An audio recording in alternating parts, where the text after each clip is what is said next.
Hi, everyone. Well, we mostly know each other now, but I'm Milena. I work at the University of Belgrade as a researcher, and I'm associate of the Museum of Yugoslavia. And I'm very happy to be part of PR Museum's community. I was invited by Anne-Sophie, Diane, and Sandro to speak somehow about the point of view from one, perspective of Serbia, which has definitely suffered many crises in the 20th century, but the one connected to the museum was actually the one in 1990s. So somehow we were speaking about museum resilience in the context of creativity and creative collecting as a response to the museum resilience. But it is interesting actually that we have concluded that there are many crises. The economic one, the one which is caused by struggling of the museum in some due to some traumas because of the political happenings, because of the war happenings, and many others, but also because of the climate changes, and now because of pandemics. And I think that for the first time in the world, or not the first one, but first after, for example, a century, we are all somehow in the same sauce. We are all thinking about how to survive the crisis of this scale, and what is the role of the museum nowadays. How to actually be a museum with the social response and the role nowadays. So this is why it is interesting for me to somehow speak with Julie, who is coming from completely different angle and point of view, and also part of the world, because we, during our dialogues, have come to the conclusion that actually there is no one response to the museum resilience, but many of those. And if we somehow combine our experiences of different resiliences of different museums from all around the world, we can maybe come up with some creative responses. And this is why we have titled this talk today, The Creativity Beyond Crisis. It is not just artistic creativity, which I referred a lot during the last meeting, but also creativity of the museum as a social institution and as a community institution. For us, it was really important to speak about those personal memories and emotions which are brought up by ordinary people, and speaking about a museum as a catalyzer of change, and the museum as a forum for discussion. So these are some key issues which I would somehow raise, and then I would give the floor to Julie, because I think she has, from her perspective, many things to share with us. So Julie, thank you very much for joining us. Thank you for waking up this early. Yes, I would give the floor to you, and I hope this will just continue as a dialogue, or actually as a multivocal talk in between all of us afterwards. Sounds great. Thanks, everyone. It's good to see all of you, and thanks for the conversation now and today, and I hope for a long time to come, because I think we all have to be catalyzers for change. Change has never been more needed, perhaps. So I'm going to try and share my screen, and let me know if it does not work.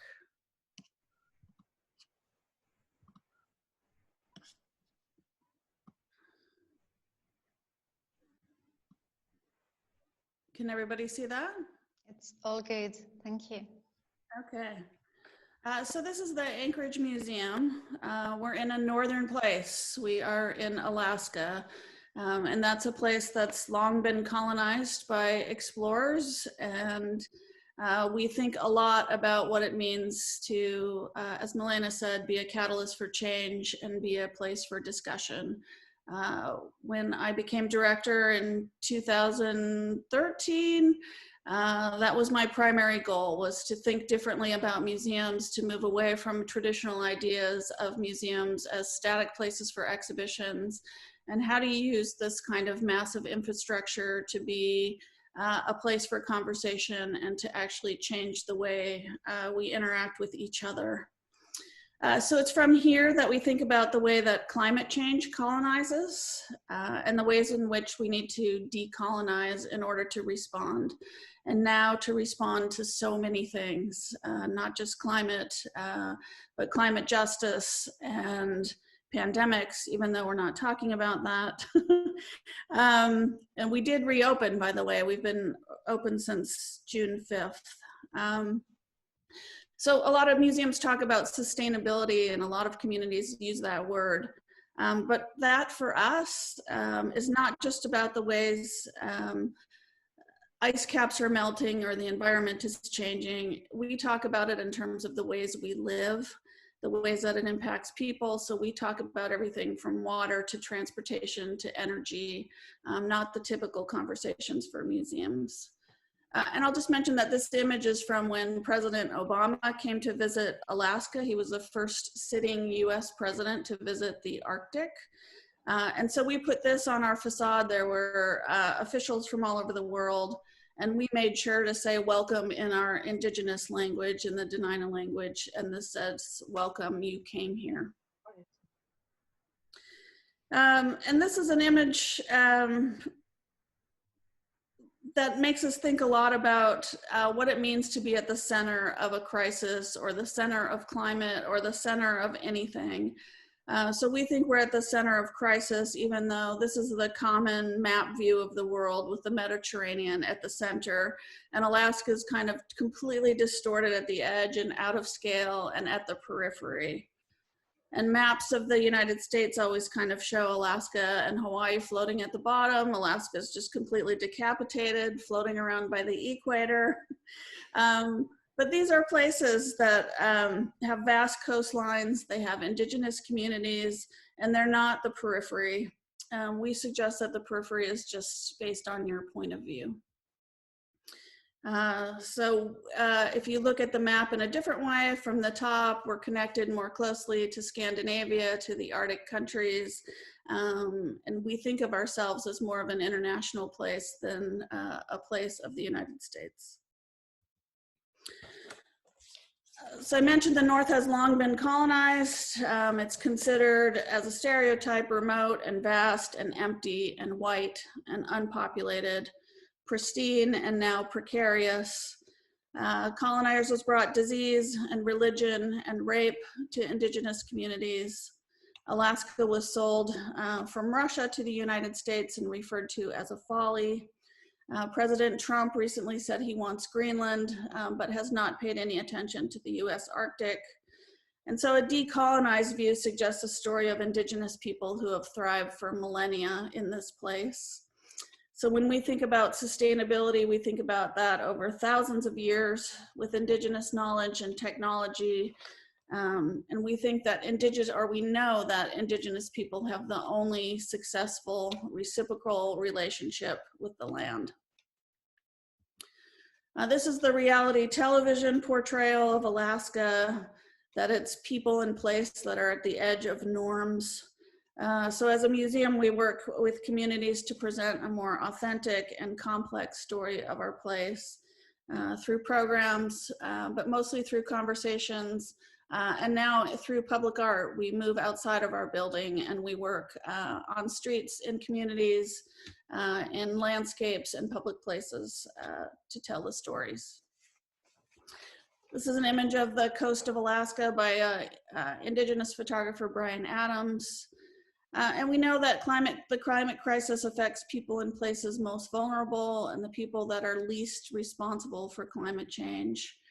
The coastline of Alaska is eroding, our edges are crumbling, but also our edge is that we've been responding and adapting to the climate crisis for a long time and first. So if we talk about sustainable communities, we have to look far outside the museum walls, outside the urban, and into these kinds of landscapes. where there's climate justice conversations happening every day and for a long time, and our first climate refugees. And to be an ally and to form alliances requires this deep understanding of deep time and a deep connection between people and the landscape, which is at the core of Indigenous knowledge. This is also a photograph from Brian Adams showing the western coast of Alaska. These are kids leaping across the erosion that's happening due to climate change. This is a village that now is facing relocation.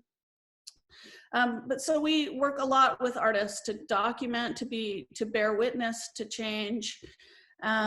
We think that that idea of bearing witness helps us not to imagine a catastrophic narrative, but to help us talk better about the future.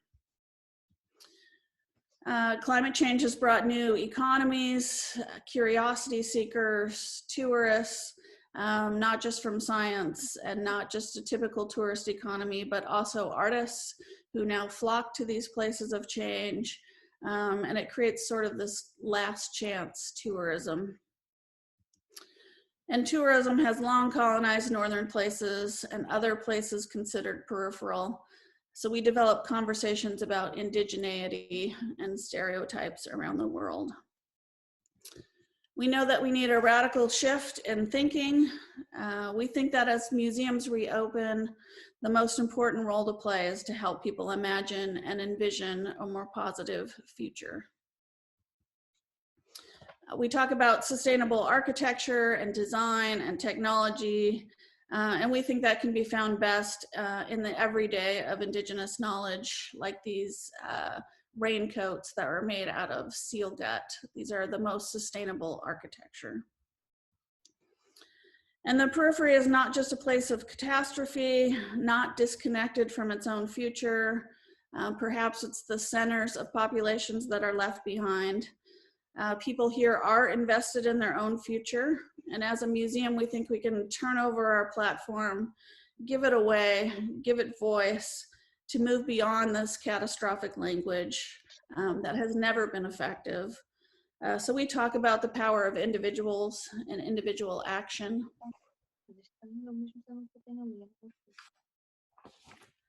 The North is not a place of preserved or past. Museums are perceived as looking only in the rearview mirror. There are some lessons there, but what's needed is vision and ways to look forward. This is a work by two artists, one's Icelandic and one's from the UK, where they documented every taxidermied polar bear in the United Kingdom. The people that are using their voices in really strong ways today are not the typical art world elite, but instead it's youth voices, female voices, Indigenous voices. They're louder here. The North is a place of activism. People are responding and reacting and helping us grow and learn in ways that are not always comfortable. This is an image by an artist in Alaska named Nicholas Galanin, as is this. He reminds us of our nature, but also our human nature.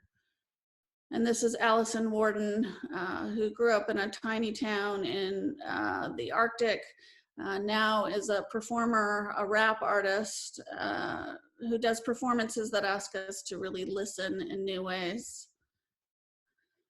So we're not interested in this kind of Western idea of place, a frontier past, a Wild West, but an acknowledgement of Indigenous language and values of people and landscape in this really reciprocal relationship.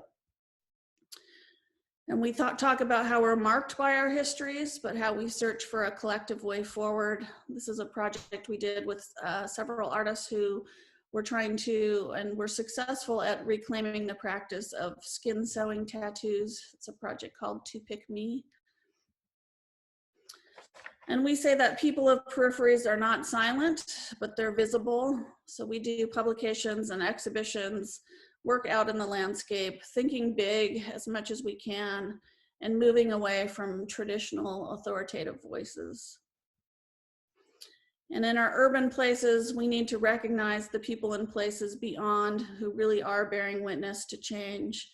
So we've moved to methods of creative placemaking, taking the artist's messages to unexpected places and in unexpected forms. And we know that protest is now performance, and we need to protest to pose new ways forward as new forms of action. This is a piece also by Nicholas Galanin, created in the traditional form of a American Indian blanket, but it's an image of a TV screen and it's called White Noise. This was in the Whitney Biennial last year. So as we start this work, we start with acknowledging land and language. We start with an expression of gratitude for Indigenous people, and this is the latest declaration on our museum facade. It says that this is Dena'ina land. That's the Indigenous people of Alaska, of Anchorage. We also think that we have to invent. So we work with scientists and designers and writers and performers and poets, with community organizations to continually transform space, to really think about how our spaces are not just for exhibitions, but they're for dialogue, and to get people to think differently about tomorrow. We think that climate knowledge is distributed differently than other forms of knowledge, and that it's been continually negotiated at the edges, at these places considered peripheral. And that the power to respond to the greatest global experiment we have is in knowledge centers rather than economic centers. And knowledge is in the places that have responded for millennia and that have not lost their connection to the natural world. And that peripheries are created through geographies, economics, and politics, and not anything else. And that these places have been forced to exhibit a different kind of resilience, a different kind of invention, than that is found at our global cores. So at the museum, we seek radically new models of thinking and responding. We develop projects that are about invention and iteration, that are about response over reaction. And we explore action beyond social action and beyond current academic definitions, proposing really a new kind of discipline in response. Because fear is not our future. Thank you. I will stop sharing my screen.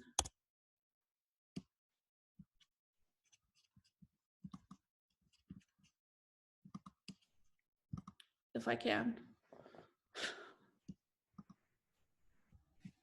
Well, thank you so much. Well, as Sandra said last time, this was just straight to the point, and yeah, I've somehow lost my words. Actually, while I was researching your museum, I somehow, unfortunately, I didn't have the opportunity to visit it still, but I somehow thought that this seems as being like museum which is socially responsible, and museum which is really functioning beyond definitions which we are somehow searching for, but I'm not sure if we are succeeding in somehow, or in always being socially responsible, being the one who is really engaging the audience and every segment of audience. But I like, well, when we were like speaking about our future meeting, we were referring to the sentence given by Brian Eno, which I also referred to, that actually artists and creative individuals are the ones who are capable of actually giving us new horizons, or actually making us envision new futures and perspectives of change. And I think you are also referring a lot to it during your work. Well, maybe I would like to open with a question. You said that that even the people of North are people of activism. and that are people who are really engaged, socially engaged in your museum programs. And through your work, we see that you're going out publicly a lot, that you're not working just in the museum building. So you're going much beyond that traditional closed four-wall museum exhibitions. But do you maybe have some examples how your audience is responding, and who is your audience actually, and how if the museum is really succeeding in helping community to surpass the crisis connected to climate change we saw through these, but also maybe through pandemics as well, if you have some already new programs here. Yeah. I think we're always figuring out how to do that work and do that work better. I will say that it's been a retraining of everyone in the building to be able to think outside the building. We're all, for the most part, trained to develop exhibitions and develop education programs that are more traditionally based. And we started with redoing everyone's job descriptions to be something else, and to get all of us to think differently about how we develop relationships, and really put the emphasis on that kind of real engagement takes a lot of time, and what it really requires is building relationships. So we tried as much as possible to move away from that idea of one event or one exhibition, and to think about our building as a backdrop for conversations, and that our real work is with the people of this place. And when we define our audience, I mean, I mentioned that we think of ourselves as much more connected internationally to Arctic nations and the northern regions than we do to the United States. In the history of our museum, we began as thinking we had to mimic every other place. So we would borrow the big exhibitions that were in other places. We tried to be relevant in the United States. We were always just kind of a generalist. And I thought, you know, what in the world are we doing? The only interesting thing, our only relevance is about the place we're in. And we should start talking about the place and understanding that we were in a place that's pretty pivotal to a global narrative. When you talk about immigration and health and social justice and climate justice, we are at the center, and we were the ones that weren't talking about it. And I thought that was more than a missed opportunity for the museum. It was a missed opportunity to change conversation and to be that kind of catalyst. So, you know, we run programs that have anywhere from 20 people in them that are doing deep dives, to have conversations like this one, to when we open our doors, we get about 4,000 people pre-corona for a single event. So we were able to really measure how many people we were reaching over a period of time. But the work that becomes invisible is the work that you do out in the landscape and in rural communities, and in you know, our partners with Norway and Finland, and places where we're developing long-term collaborative partnerships and relationships with artists. So you know, one of the first things I did was rethink the way we work with artists. So when we engage artists, we typically ask them to work with us for a year or more. The ideal seems to be about a 5-year relationship with an artist's work, so that we're investing for the long term. We don't like the idea of artistic tourism, so we'd always have these artists coming up to make really simplistic statements about oil industry is bad and art is good, and climate change is happening, and gee, I'm the first person to recognize that it's happening to all of you. And so we started to realize that maybe our job was to coach complexity, and to ask for more complex narratives, because without that, we weren't doing a service. So most of our artist projects grow out of these really long-term relationships where we're investing in their research and their field work. We're, you know, curating conversations that help develop the work and really add that complexity. And then try to scale jump the way they're thinking and have them help us scale jump the way we're thinking. And I think that's been some of our best work. But while it's happening, it's not super visible, and you have to get comfortable with relationships being your best work, but also the invisibility of them, of those relationships sometimes. I mean, yes. Were you going to say something? Yeah, please, Sandra, go. Okay. Okay. No, I mean, I was very much intrigued by the way you introduced Alaska. It's you put it. I mean, and it's true. It's on the periphery, at the edge. It's not connected. It's peripheral. But on the other hand, you actually chose not to go for a core periphery relationship. You are actually acknowledging that the periphery is a potential cultural ecology in its own right, and this sense of liminality is very interesting. So I was very much intrigued by how you were describing the local traditions as robust, as something which has its strength and its potential. But then on the other hand, we're facing a global problem. How does your museum reconcile that? I mean, because you're playing on a very local and you're not acknowledging the core periphery, and rightly so.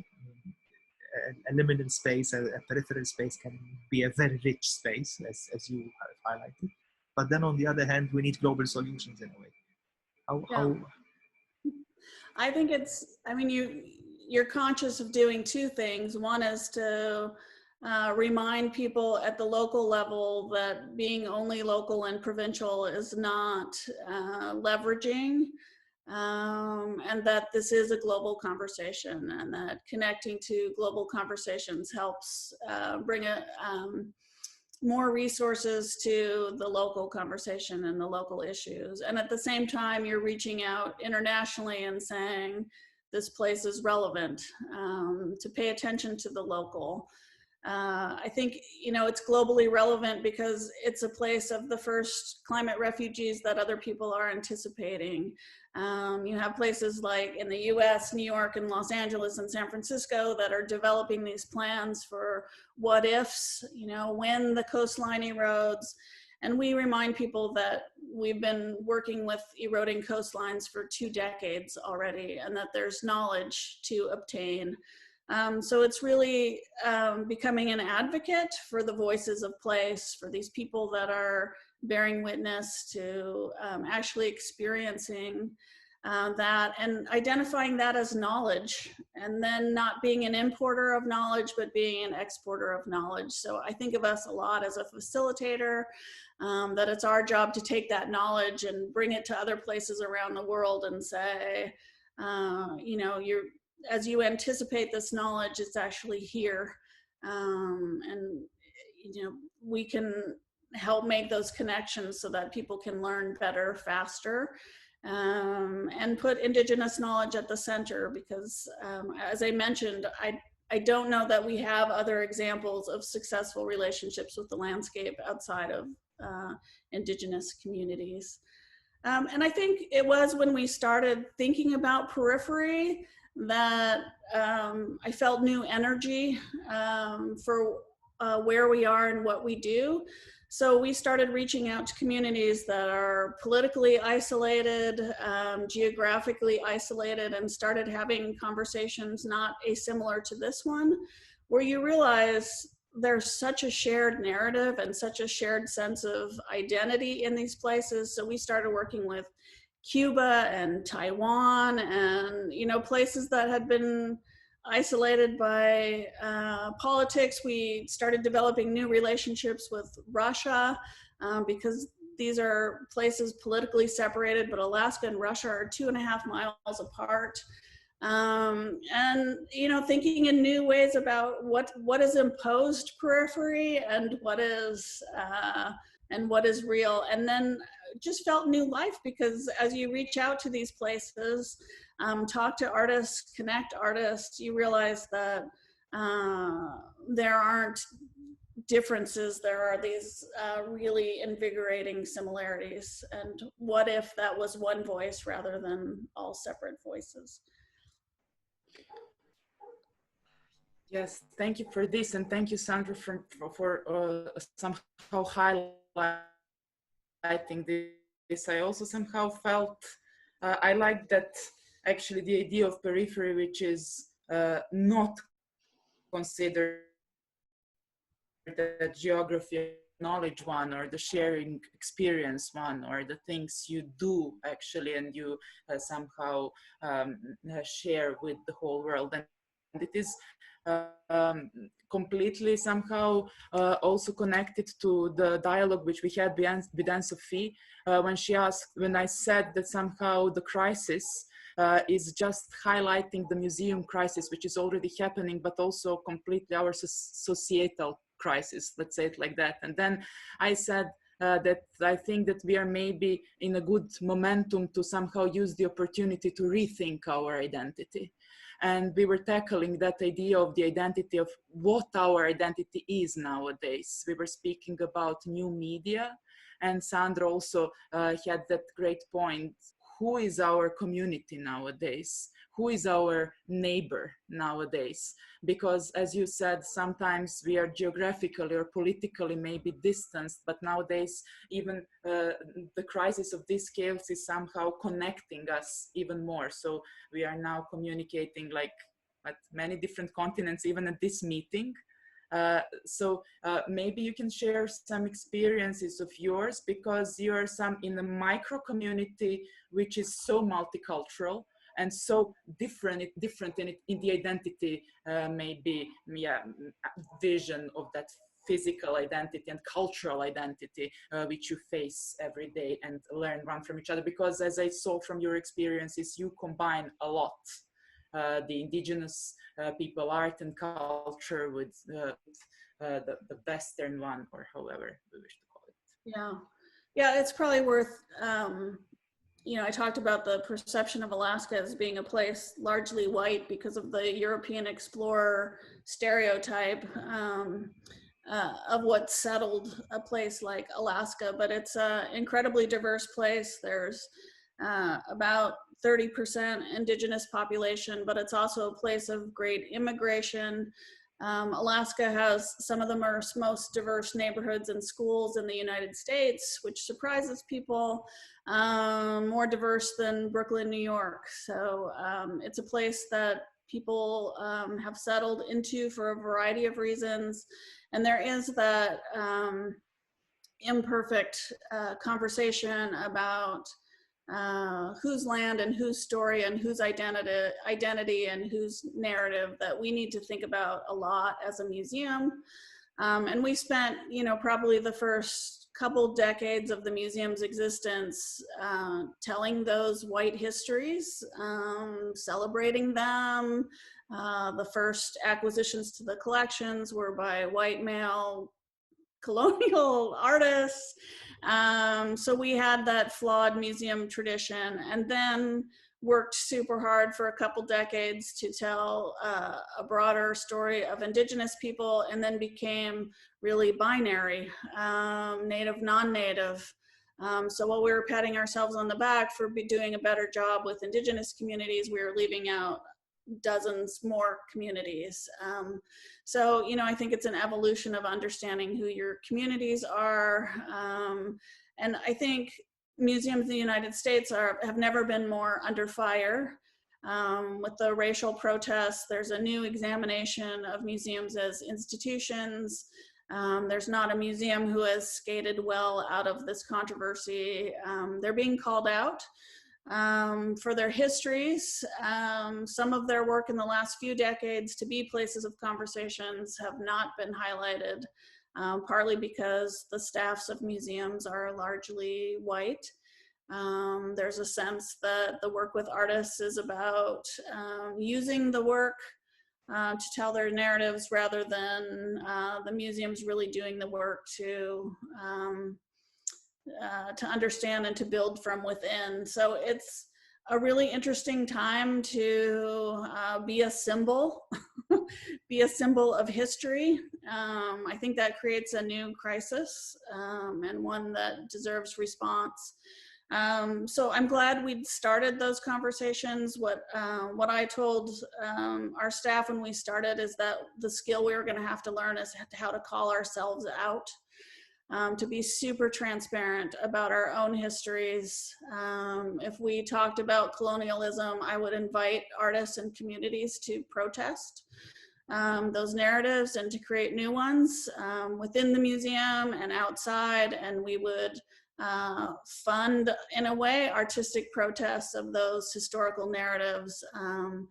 And in spaces in the museum that hadn't been transformed yet, we would just continually call them out. I think you can see on our website right now, there's an online exhibition by Nicholas Glannon. I showed you some of his artwork, and it's eviscerating museums and the whole idea of the way Indigenous work and objects are collected and identified. And I think we just can't be bashful, and we have to put ourselves at the center of saying, you know, we're part of this identity crisis. And the only way we can have any credibility in that conversation or being a host for conversations is to be humble and transparent about our place within it.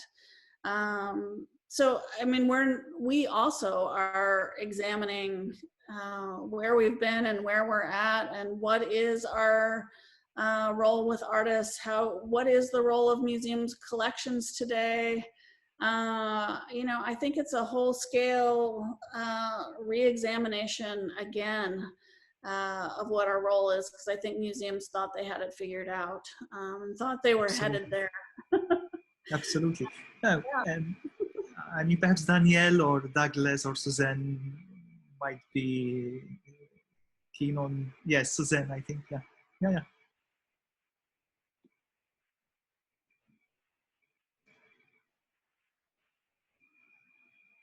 Oh, I think you're muted. Meetups. Okay. Yes. That was amazing, eye-opening, inspirational, and all the superlatives I can think of. It's very timely what you're talking about, but in terms of timely, you are not just about climate endangerment, but in terms of discussions in the museum, you're decades ahead of everybody else, and it's such a beacon of light. And we have to hear, I have to learn from you and understand what you've done in the last years. It's an amazing journey that you've gone through.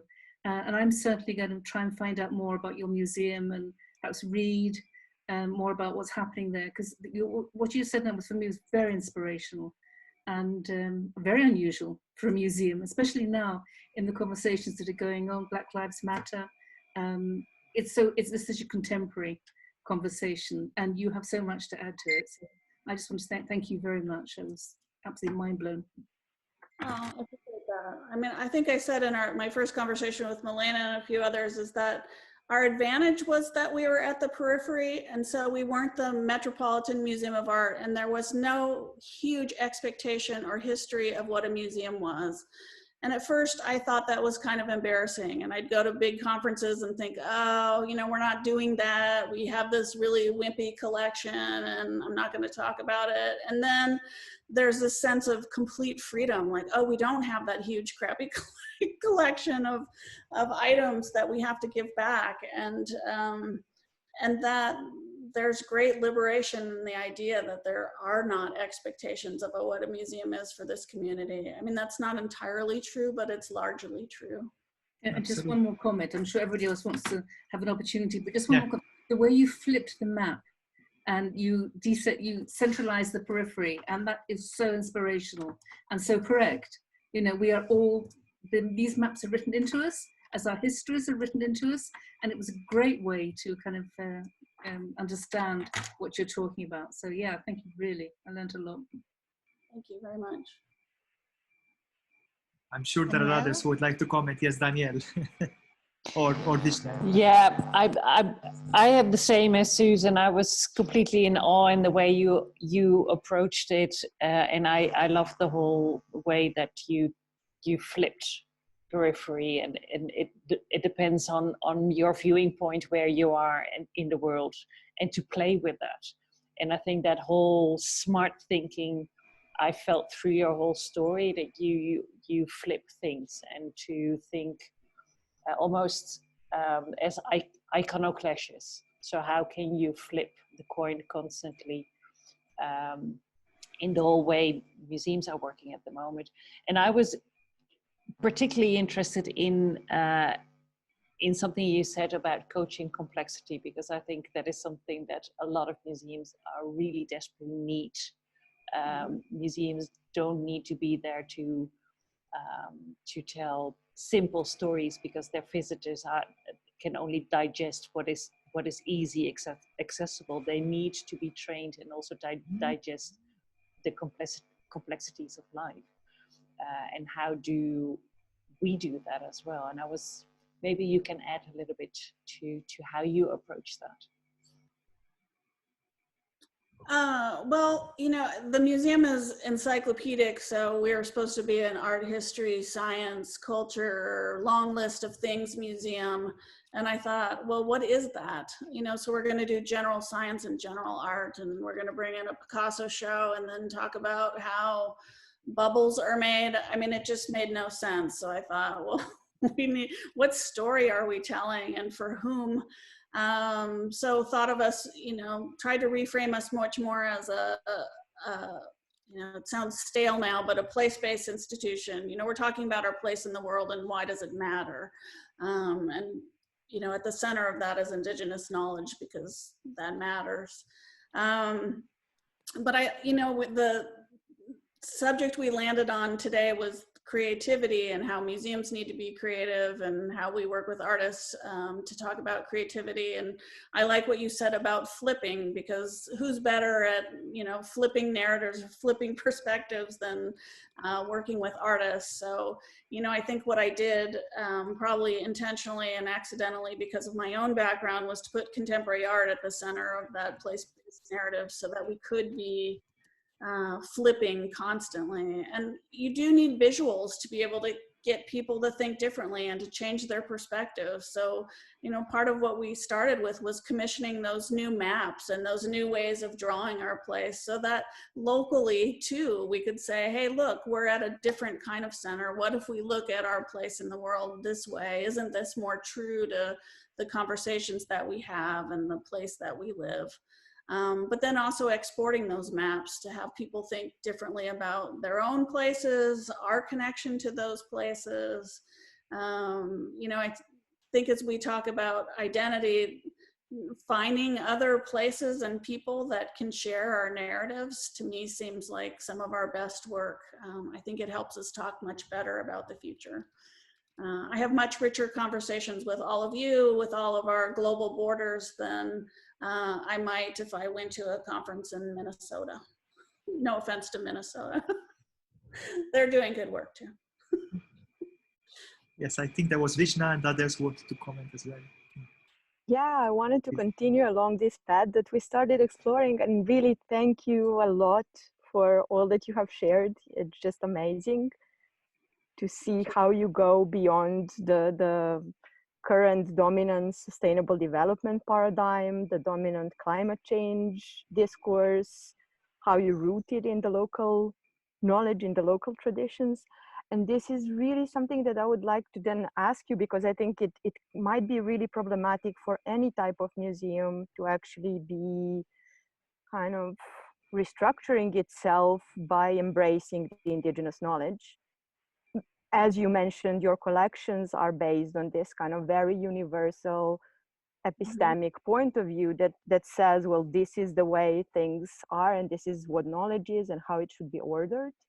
So in order to shift both the way in which collections are organized, but also the way knowledge is thought about, and the way museum and space and exhibitions are thought about through these perspectives of indigenous knowledge, I'm really wondering how you try to do that, and in which ways you try to do that, and how the connection and rootedness with the land and more than human world that is kind of really present in the indigenous knowledge, what role does it play in your exhibitions, in your work actually.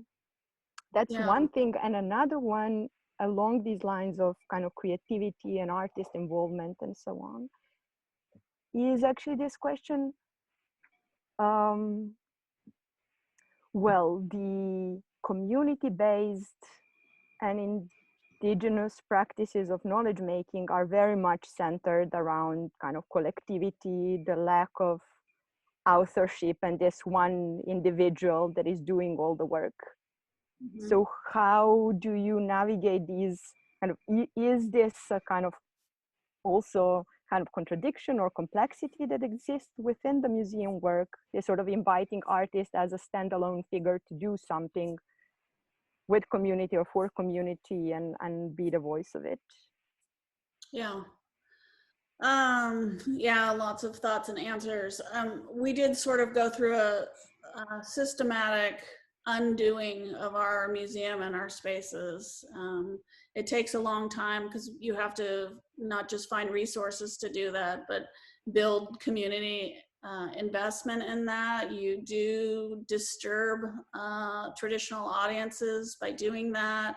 Then you have to reassure people that your funding won't go away because you're doing that. And was able to demonstrate pretty early on that actually more funding comes in because you're doing that.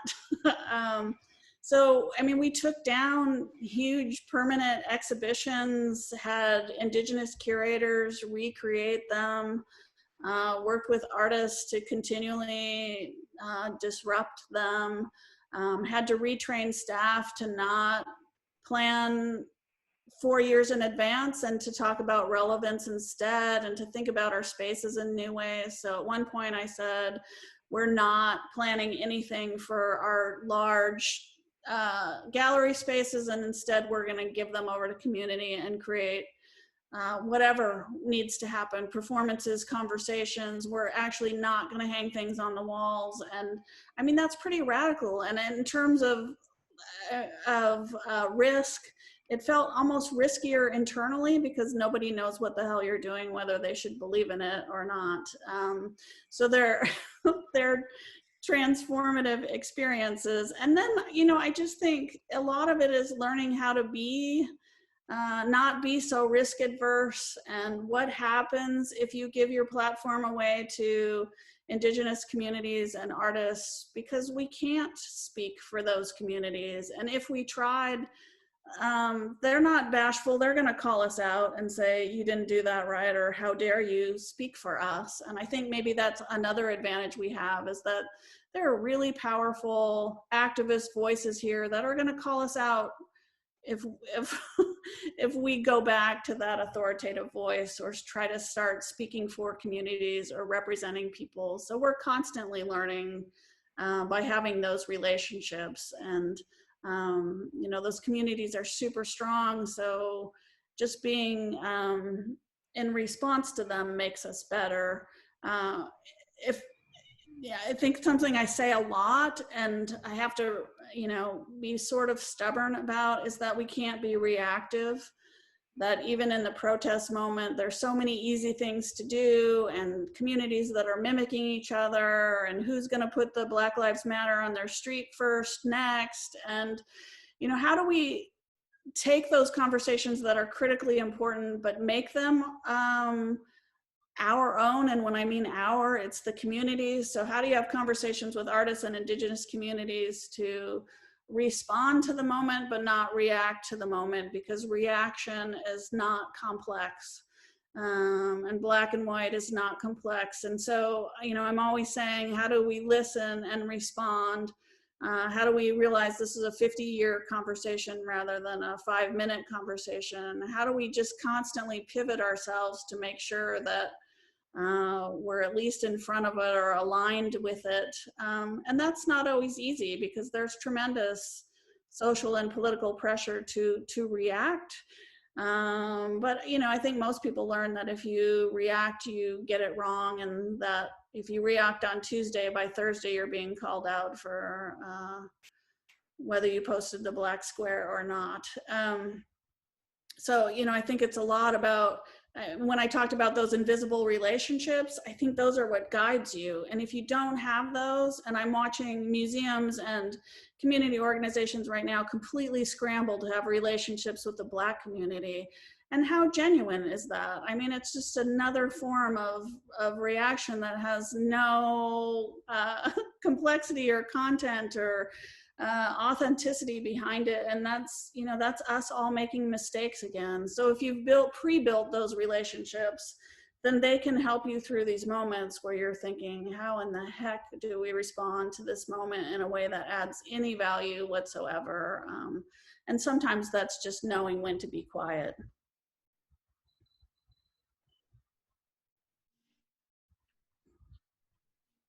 I'm sure there are Hello? others who would like to. Yeah, Sorry. please.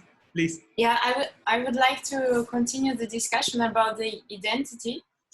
And I think now there is kind of two tendencies, kind of extra local and extra global.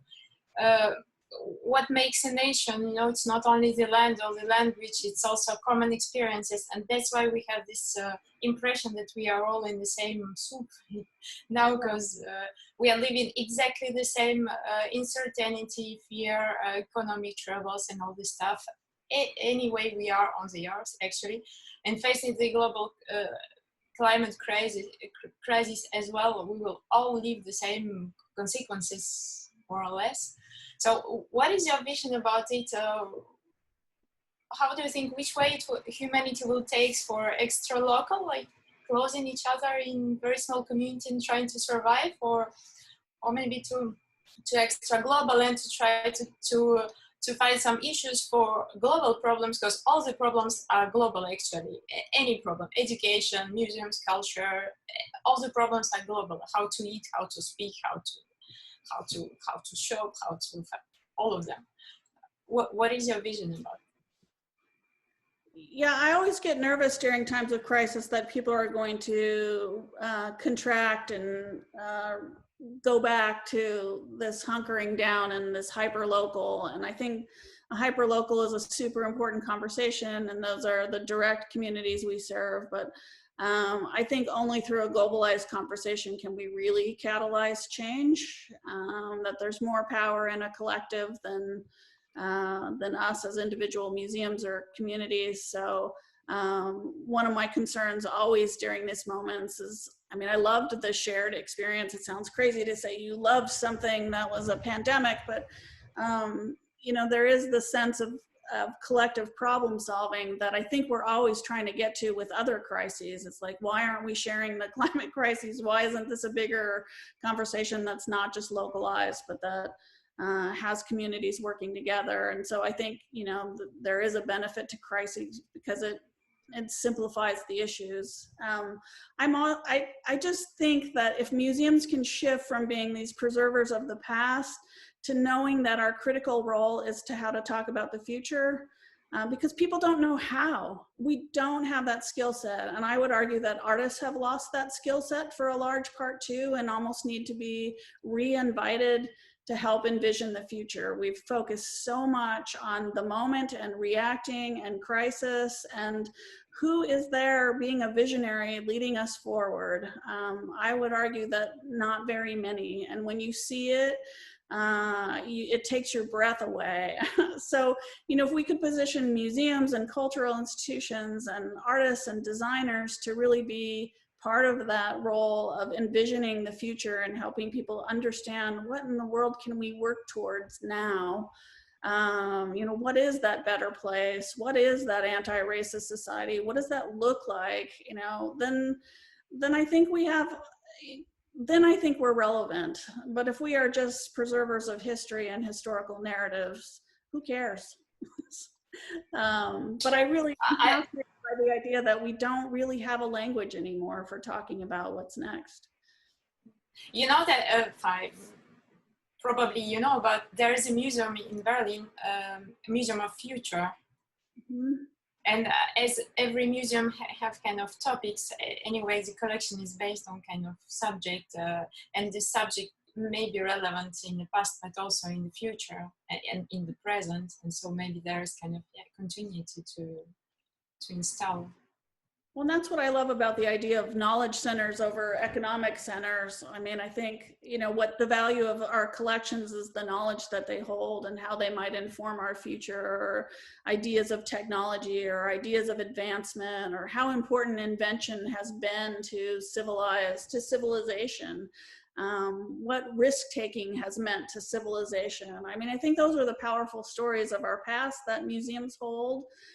If we could highlight more that, you know, the things we hold in our collections are really intended to be identifying these catalysts of change. I mean, when you look at the art that is coveted by museums, it's these pivotal moments by these pivotal artists who created change. And what if we pivoted to talk about how important that is to shatter the norm? You know, I think there's lessons in what we hold, but we have to reframe it and create a new narrative around it. I would just use the opportunity of moderator just to tackle this point. I'm very much interested in the thing you said about the idea of artist as the one who is not capable of envisioning the future anymore, or actually the idea of art and art market nowadays. It was really interesting for me. Lev Manovic shared on his Facebook page, just in the moment when the pandemics has started being, not epidemics, but pandemics in the world, he said that due to isolation and lockdown, artists won't be traveling so much to different biennials, which are so much popular nowadays, and they won't be mingling and sharing their actually artworks all around, but they will again finally concentrate on the art and art production, and that he sees actually future artworks due to this crisis actually much more qualitative and much more somehow deep or deeper than the artworks now. And it is maybe interesting to connect with those pivotal moments, if we can somehow as museums maybe stress this opportunity as well for giving the pedestal to artists again, to artists again, maybe. Yeah, artists aren't immune from being completely distracted and reactive like the rest of us. So I just think, you know, we've spent the last 5 years inviting artists to help create visions for the future. And it's amazing how hard it is and how confused that invitation is. So it's, you know, it's through all of us that we've lost that language.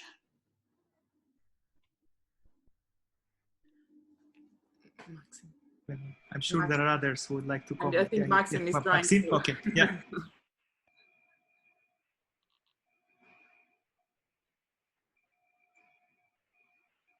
We don't hear you, Max. Oh, yes. Okay, sorry.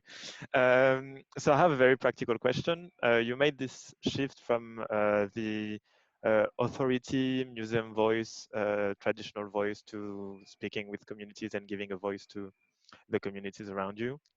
I'm interested in how, I don't know how the museum, the Anchorage Museum work and the structure of it, but if you have a museum board, or if you have the people who actually make the decision, the strategic decision for a museum, how did you convince them to make this shift? And do you have today statistics, like more visitors, or did they bring money to the museum? How can you, because that's what is going to interest them at the end of the day. So how did you convince them to make the change? Yeah, I think, you know, we do have a traditional structure. There is a board of directors.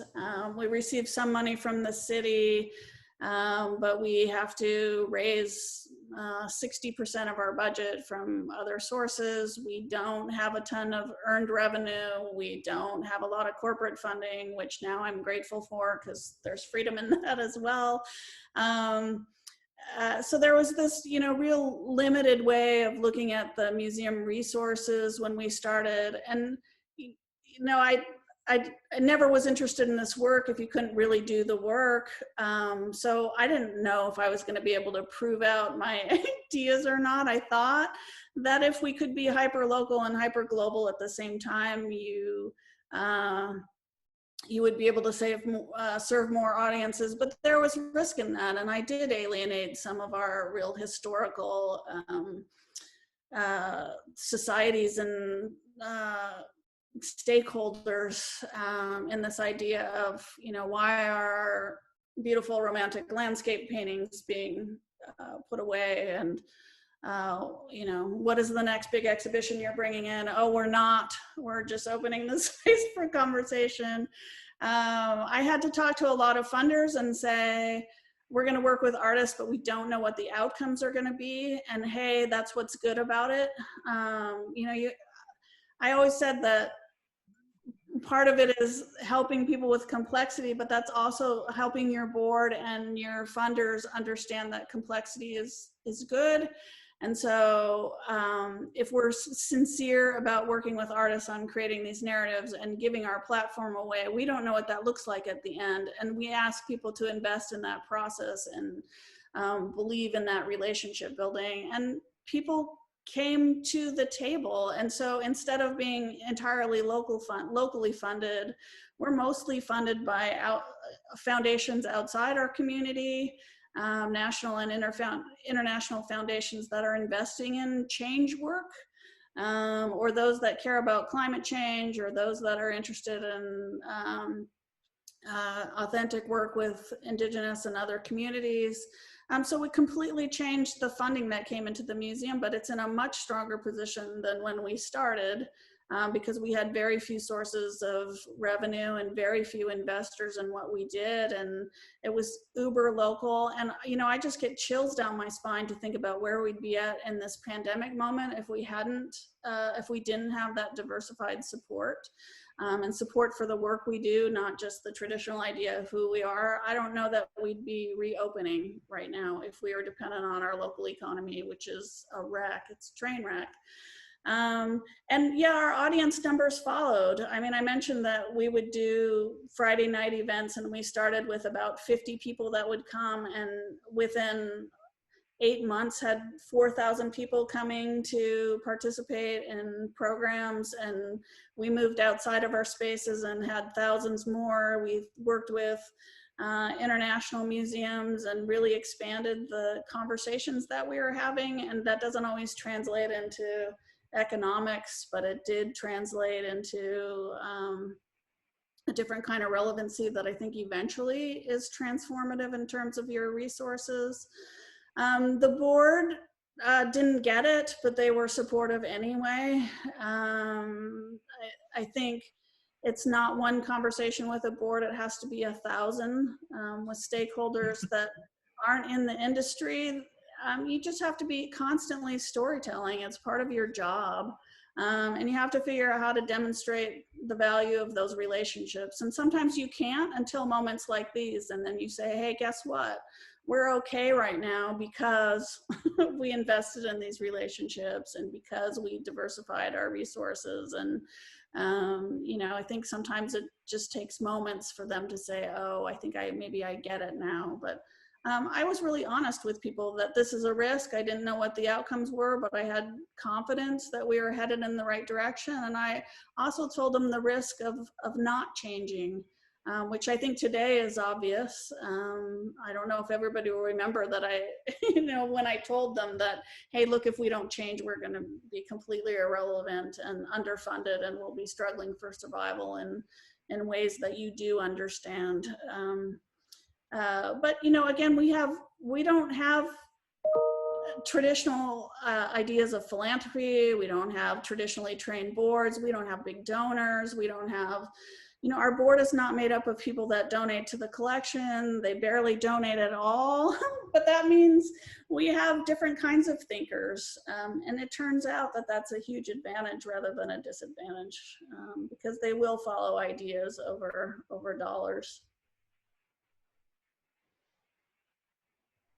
That's really, really good. Ideas over dollars. I like that.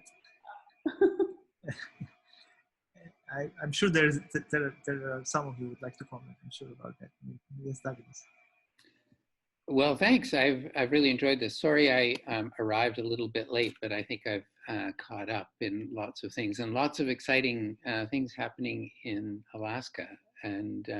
which is quite wonderful. And I couldn't agree more about the need for a shift towards a more humble approach, because we are looking at complex, wicked problems that have roots deep in the culture. And how do you then begin to do something differently that actually has impacts on the living culture itself, as opposed to just on the museum? And I think there's no question the museum has to change in order to have impacts outside of itself. But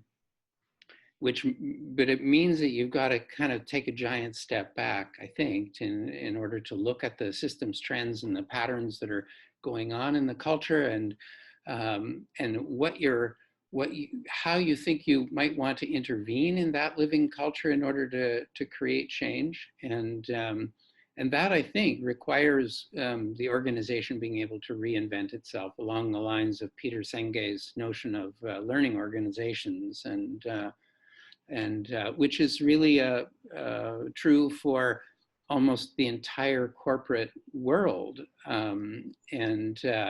And because the corporate world is not designed to, on the principles of learning organizations or adaptation or anything else, which is why the problems are so deep.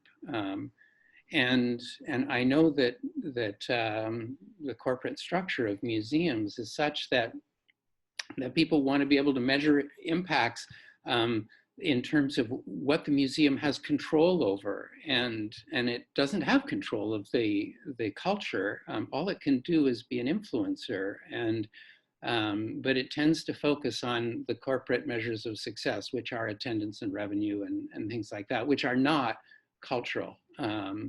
And so I just wondered, to what extent is systems thinking and systems dynamics part of your approach to looking at how creativity actually plays within the field of museum work? Because for me, it's been tremendously important over the past years to really delve into systems thinking and systems dynamics. And really, yeah, I'm just curious whether or not you've been reading the Donella Meadows kind of stuff on systems thinking, and how that has actually helped or not in your work.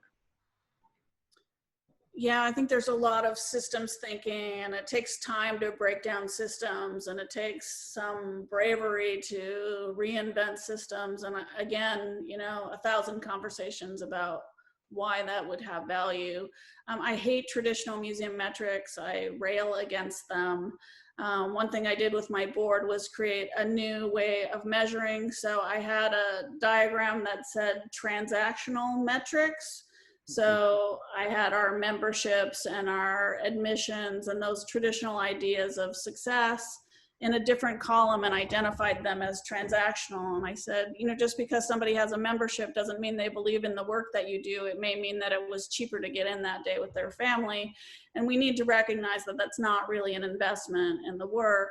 And then tried to recreate a different kind of metrics that was parallel to that showed anything from social media engagement to how many partners we were working with in the community, to what were our global connections in that period, how many new conversations did we create. We developed new surveys with our programs that asked people to identify, did they meet somebody new that day? Did they make a new connection? Was it their first time engaging in that topic?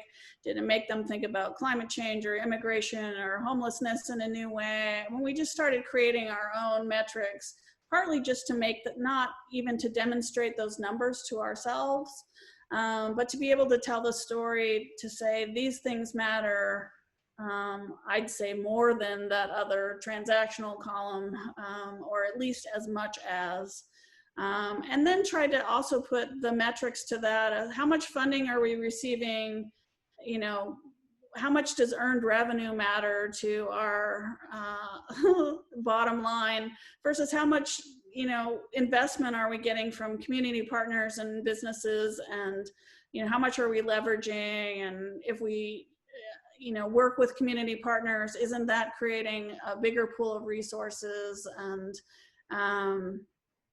creating at least a new narrative around those systems? But, I think it's really fascinating to think about organizational management from this perspective of community work. And, even just working with our marketing department, it was so difficult to say, we're not actually marketing events, we're telling a story.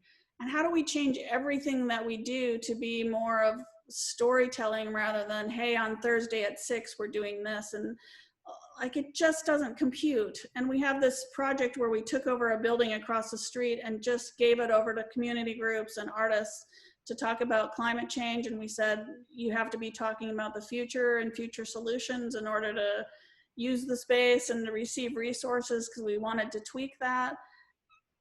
There was so much pushback. I don't get it. I don't get it. What is it? What programs are there? When is it open? There's always this hypertension between the known and this idea that we're embracing a process rather than outcomes. And I think we have such a long way to go to get to that point. If you think about how we're going to get weary, it's in having those conversations. Yeah, shifting to a goals and impacts oriented planning approach is a massive mountain to climb for museums, because we have a history of outputs orientation, not outcomes, and it's a massive shift. And if you start imagining that for it to be cultural impact, it needs to be impacts at the level of individuals, of groups, of communities, of organizations, of systems. And it's mind-boggling. And yet, if those changes have to take place in order to avert the current trends that are taking place in climate change and biodiversity loss and collapse, in all kinds of things, including the continued inequity that just is so systemic around the world. If we can't make impacts there, then the momentum of the current systems are going to go where they're going to go. So we have to be thinking differently about doing things than the past. But I think that your focus on creation, and for me, when you were talking, I was thinking that really this is involving a co-creative model, and I think co-creation is critical, but also too is imagining that you're going to have impacts go beyond the outputs, and that's a hard thing to do. And I wondered if you had experimental approaches that could sort of cast them as small experiments to test your assumptions about how different players could be brought together with enough trust and respect to be able to co-create together. Because that's an interesting thing. I think these changes have to happen more often than not without the museum. But if the museum sees itself as a catalyst of cultural adaptation, how does that catalytic work happen so that it starts spreading on its own across the culture? I just wondered if you had any thoughts about that.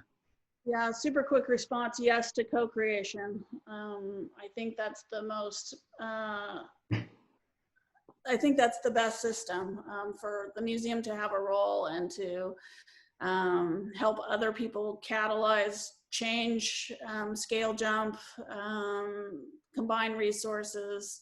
I think museums do have a role to play in helping people understand what the possibilities might be in communities. But I also, I have this huge bias for action, because I think only action is a demonstration. So we could talk forever about change and changing systems. And I do believe that, we have to do these small demonstrations, and they may seem like an art project to somebody else, but to me, they're demonstrating this can have an impact and this can create change. And so I do, believe in doing projects and working with artists to do projects out in communities, because they change conversations, and then you can point to it and say, that's what we mean. We want to do more of that. And this does have an impact. And without taking those little risks and doing those smaller projects, you can't work towards the bigger thing, because people have no idea what you're talking about without a demonstration of what it is or what it might be. And do you have examples of metrics that you'd be using that are these impact-oriented ones at different levels within the community? Yeah, I mean, I'd be happy to share. We're working on a big project called Seed Lab that's about trying to use public art to have people talk about climate change differently. And we've had to talk a lot about evaluation and metrics, and how in the world do you measure that impact, and how do you do that over a short period of time when really that's long-term change. So we're kind of in the middle of indenting that. I'd be happy to share where we're at with you. I have some material as well that might be useful for you. Yeah, I'd love to know more. Thank you. Sure. Are you looking at eco-museums at all? Because the eco-museums have been doing a lot of this stuff for a long time, and there's a lot of diversity within the eco-museum world, but some amazing stuff that happens with community-based impacts and community engagement. Yes, but I'm also seeing a gap right now between traditional ideas of what eco is and the social justice and racial justice conversations. I think they've become disconnected in a way that it has to find its way together right now. So I think even those institutions are struggling right now to think about their narratives. When I use the term eco-museum, I think it's a different kind of organization, because I know some are ecologically oriented, but eco-museums are really museums about a region, and they are complex systems-based approaches to museology. Came out of the 60s and 70s and the new museology. Yeah.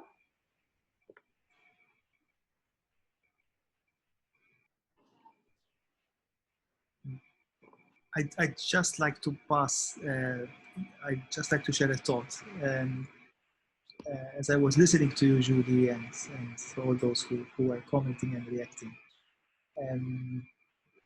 a statement by Sir Charles Eastlake came to mind. Sir Charles Eastlake had been to Australia, or who was asked for feedback about whether to establish a museum there and how this museum should be. And his reaction was, dig where you stand. And I think your museum is a very good example of this. Dig where you stand. And by building your narrative bottom up, and by building your institution, I'm writing that down. From the roots up. Yeah, I mean, and I love museums, and I love art collections, and that's how I learned to love what I do. But I do feel this disappointment now when there's a major new art museum like in Tasmania, and the collection's the same as what you'd see in New York City. And I've come to the point where I find it, you're traveling to learn something else and to develop new perspectives. And I now have that reaction, like, come on, museums, like, how are we going to, tell the story of the globe if there's only one dimension to that story, and it's the same wherever you go. So I like that dig where you stand. I think that's nice. I'd like to see a little bit more of it. Yes, I must admit that as everyone somehow noticed, this is very inspirational. And somehow, like researching museology, we come across many different ideas, but I cannot admit that I saw actually that functioning finally. And with your museums, somehow there is a hope, and with you as well, because I think that you are really at a great position, that your personality there, being a director and being so patient and so the storytelling, which is lasting for 50 years, and the story, and that patience and the pushing the boundaries and breaking traditional models. And articulating great everything that you're working, you know, because sometimes we have that discrepancy in between the academic work and theory, and as you said, the action finally. But finally, even if you have the action, you're articulating it great. So it also can serve us, I think, learn a lot. And I've learned a lot even from this meeting today, because sometimes you have the action which is quite particular, and you cannot find actually the model of applying it. But I think that through this conversation, we all have come across different ideas of how to build that museum resilience and how to, there is that advantage that you have, definitely, that you were on the outskirts, or you were not having the great collection which is so demanded by everyone else. And this is what we had also in the conversation with David before, that there is that potential of small museums, or not small ones, but the ones which are not in the limelight. But definitely there are no many cases that you really, that actually that opportunity is really used. And I think in yours, you're really succeeding in using it. So thank you so much. I'm very honored to meeting you. I'm honored to meet all of you, and thank you all very much. Thanks a lot. And I'm curious to see where the next dialogue will actually go, because the next time you will be actually the host and you will interview a guest. So yeah, I can't wait for the next edition. Me too. I know that you have a long day ahead. Thank you, everybody. Thank you so much. Really, I feel like thank you. These few letters are not enough. So yeah, deep thank you. I just noticed there's a bunch of things in the chat, which can we check that out later? Yeah, definitely. Yes. Like, we recorded this, and this will be put on the online community, and I will send you the link afterwards. And we will also put the chat, copy paste it in the online community. So all the links and everything will be there. Thank you. I look forward to more conversation with each of you. Thank you so much. Thank you, Milena. It was really, really a delight to hear your feedbacks and yeah, be able to close these two dialogues with you as well. Thank you so much for giving me the opportunity, for trusting me, but thank you all as well, because I think that we all created this great, not dialogue, but multivocality actually, because yeah, the idea of co-creation, which is completely visible here, the idea of breaking the traditional model of art and creativity beyond crisis are actually brought up by everyone somehow in different contexts, and it is really great. Thank you so much to everyone. And we speak soon on the online community, and have a great day, Julie. Have a great afternoon or evening for everyone else. Bye, everyone. Bye-bye. Bye.